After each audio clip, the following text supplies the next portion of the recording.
Hi, my name is Matt Young, and I'm an actor and acting coach. And today I wanted to talk about comedy scenes. I'm actually really lucky right now to be working as a background actor on a comedy show with 10 very, very funny actors. And do you know what makes them so funny, especially when they are in a scene, is that they are playing things for absolute truth. They are playing it for real, and that's where the humor comes in. So the writers have done an amazing job of writing a very funny script.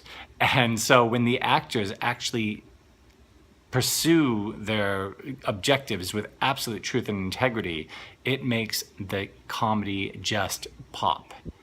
So there's two ways of acting something that's comic, and there's one that's a little bit cheesy and a little bit over the top and a little bit hammy. And of course, we're all still going to laugh at that as well. I mean, this is why we like to watch YouTube videos, right? But when you get a really good comic actor and they are playing it for real and the stakes are so high, that is where the comedy really comes in. Because of course, if you think about yourselves in everyday life, if you're scared, and you shriek, ah, it might be funny to somebody who is not experiencing the same level of fear as you.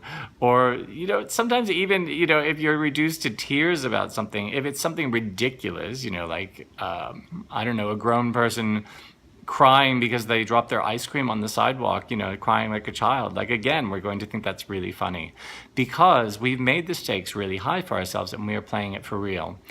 So that's what my advice for today. I mean, I went to see Beauty and the Beast, the musical movie, on the weekend, and the things that really hit home for me, there was a scene in the beginning where there was a guy with eggs and he was saying, "Bonjour, how are you today?" And the woman said, "Oh, I'm very well, how's your wife?" just as her husband was standing up and putting a fish onto the pile. And the Eggman sort of turns around, I was like, whoa.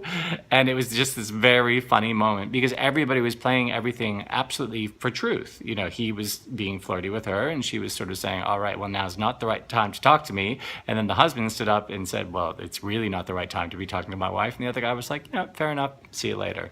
So again, like those moments of truth that we find in a big scene or in a small scene really stick out for us. And that's my advice about playing comedy for screen. We'll see you next week. Thanks.